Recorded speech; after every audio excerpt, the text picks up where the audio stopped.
രാഷ്ട്രത്തിന്റെ നേതൃത്വം മാറുന്നതുൾപ്പെടെ പൊളിറ്റിക്കലി ഉള്ള ചേഞ്ച് അല്ലെങ്കിൽ ന്യൂക്ലിയർ വെപ്പൺസ് കണ്ടുപിടിക്കാനുള്ള സാധ്യത, അങ്ങനെ ഒരുപാട് കാര്യങ്ങളെ നമ്മളിവിടെ ഓരോ ഗ്രഹവുമായിട്ട് അനലൈസ് ചെയ്യും. ഇത്ര സിമ്പിൾ അല്ല.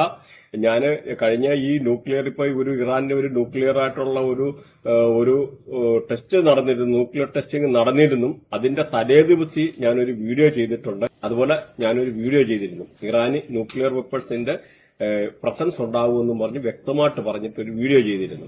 അത് നോക്കിക്കഴിഞ്ഞാൽ അറിയാം, അതിന്റെ നെക്സ്റ്റ് ഡേ ആണ് ഈ ഒരു സംഭവം ഉണ്ടാകുന്നത്. അവര് ന്യൂക്ലിയർ വെപ്പൺസ് ടെസ്റ്റ് ചെയ്തു.